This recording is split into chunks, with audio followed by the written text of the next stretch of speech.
Hello painters, I'm Debbie from acrylicpouring.com. Back today for a little bit of pouring fun. I've got my old clothes on, I've got some paints ready, so let's get started. So this year, Christmas, we had decided between my husband and I not to do any presents because we've had a bit of a difficult financial year and we don't need anything, so we agreed no presents. And of course he broke the rules and he bought me something. He bought me paints. Here they are.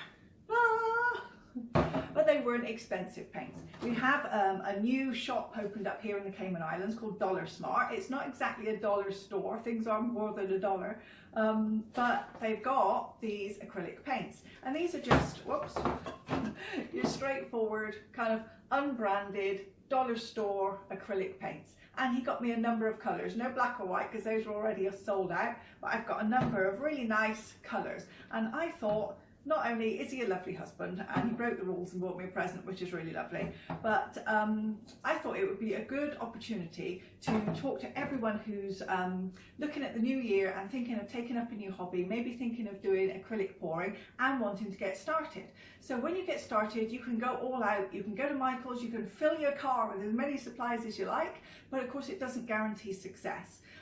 Success comes with practice, perseverance, knowledge and so on. So I thought it would be a good idea if we do something along the lines of pouring with a budget or just getting started, getting the basic supplies that you need. So let's look at paints first of all. These are the little unbranded dollar store acrylic paints he bought me. In Cayman Islands, these are about $3. They're probably cheaper when you are. You can probably get them for $1. This is a 4-ounce bottle. You can get 2-ounce bottles too. And of course they come in an array of really gorgeous colours. Now you can get started with these, and in some ways it's really easy to get started with these because they're already quite thin. They're almost pourable already, so you don't need to dilute them as much or add so much in the way of any additives, and therefore it actually makes pouring a little bit simpler to start off with these kind of thinner paints. Now, as they stand, they are still too thick to just pour and create your paintings straight out of the bottle. So we need to thin the paints. And if you're getting started on a budget, you might want to try this one. This is Elmer's Glue All, but any white PVA glue will do for this. Now, I would say this is okay to get started and it's okay for practicing and learning, but Elmer's themselves will tell you that Glue All and their other products are not designed for this kind of thing. It's not intended to be left exposed to either the sunlight or the air. It's a glue product and therefore meant to go between layers of things. So it will yellow, dry out and crack over time. So by all means use it to get started and use it for practicing, for your budget pours, but it's not for art that you would perhaps want to sell onto other people. So in terms of how I would mix the paints, I've given it a little bit of a practice in advance, and let's see. So I made my own pouring medium, which is basically 3 parts of the Elmer's Glue All to 1 part water. I just mixed 1/4 water, 3/4 glue, gave it a good shake, and it's here in my little bottle. I've got it marked up that this is my pouring medium. So then I added this to my paints, and I've got some over here already pre-mixed. So let's look at those first of all. Here's a few of my colours. And here's my lovely pink colour. And it's already mixed up there and looking good. So what I did was I took about a tablespoon of the paint, and then I just added in my pouring mixture a little bit at a time until it got to the point where, well, you probably can't see that against my top. Let's get another colour. Let's try this blue. Okay, here's the blue. So I added the pouring medium a little bit at a time until it got to the kind of texture you can see like this, where it's kind of a creamy consistency. So it's not dribbling, it's not all kind of thick and globby, but it runs nice and smoothly, as you can see off the stick. Like that. So that's the kind of consistency that you're looking for with your paints.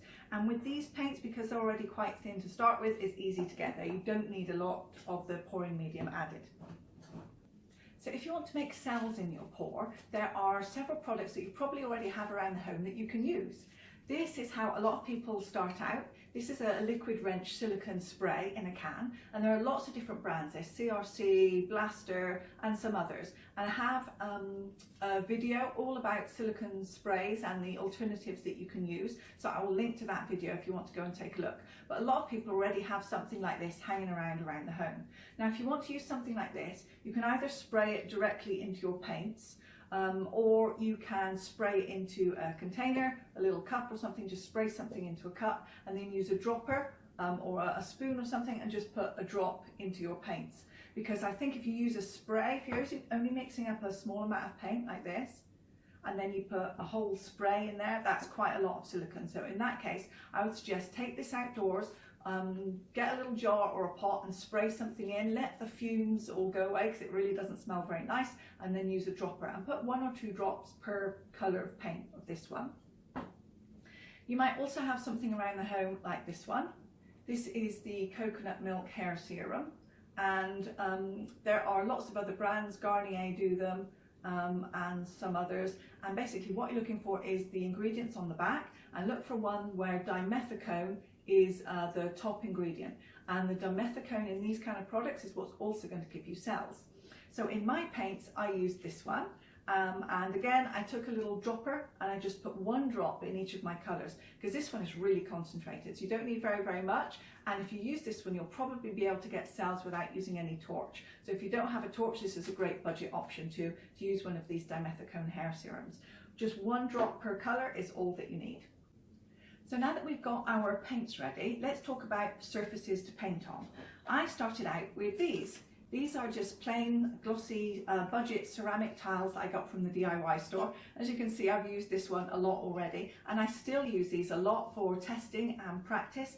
They're cheap. If you get a result that you don't like, it's easy to just wipe it and wash it off, and it's good to go again. So I'm going to use a tile today. You can get these in your DIY or bathroom supply stores, and it's like, I don't know, 25 cents, 50 cents or something for a tile, and these are really good to get started. You can of course also use an economy canvas. This is a 10-inch square one, and I got this one in a pack of 10. So if you look out for the sales, you can often get a pack of 10 canvases for $10. That's only $1 a canvas. So, and of course, if you end up with a painting that you don't like, these are completely reusable too. So that's a very good option also. They're very thin, obviously not very deep on the side. The canvas is stapled on the back, but they're perfectly adequate if you want to pour on a budget. Now, one thing that I would say to avoid is this. You see how thin this is?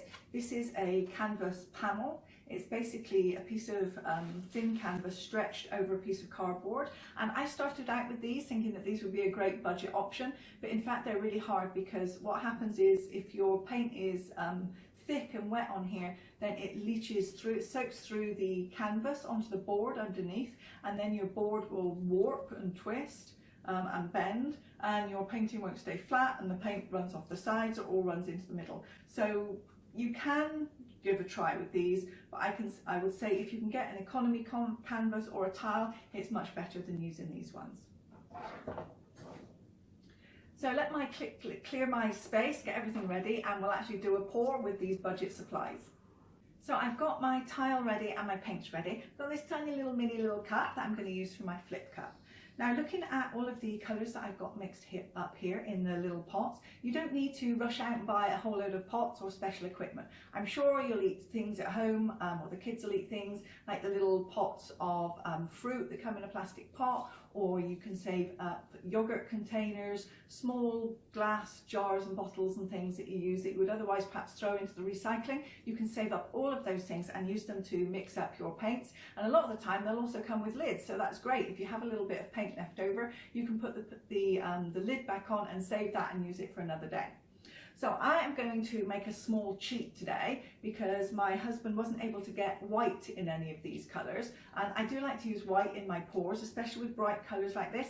So this is just my usual white paint. It's not an expensive one, it's one that I buy in a great big bottle anyway. So I'm just going to add a little bit of this one into my cup to start with, and then we can start layering up some of these other colours. So I have got this really rich plummy purple. Let's put some of that one in. Nice. And what next? Oh, maybe this vibrant turquoise colour. That one was quite runny. Let's go with this lovely fuchsia pink that matches my top today. There we go. Then this lovely, lovely limey bright green. Nice. A little bit of the cream. Lovely. And then this one, which is a kind of a mid blue. Just a little bit of that one in to top up my cup. And I'm going to push those off to one side. I don't make a mess. And let's get ready to flip. Whoops, so I'll need to hold on to those tight because the surface of the towel is quite slippy, it's glossy. There we go. Little tap for luck and we are good to go. So let's lift up and see what we get. Nice. So as you can see, the dimethicone that I'm using in the pour from the hair serum automatically makes cells on its own. So if you haven't got a torch, that's not in your budget for whatever reason right now, then if you use one of the hair care products, you could often make cells without one. So now I have this up on here. Let's see how these paints move. So they seem to be making cells exactly the same as you know, some of the more expensive paints that I use. Not seeing any difference there, and it's moving the same. I'm moving it nice and slowly off towards these corners. I don't want to waste too much paint off the sides just yet because I want to give myself plenty of flexibility in terms of design by keeping a lot of the paints on the surface. So I'm just going to use my finger just to break the surface tension on the paint and just encourage it into these corners. And as you can see, the cells are already growing quite large. And that's another feature of using the dimethicone based product. It does tend to make larger cells. And of course, if we allow the cells to develop first of all, and then stretch them out by tilting the paint, then of course the small cells that we started with get larger. So there we go. I think we can call that one a success. I don't need to do anything else to it in order to get a great painting.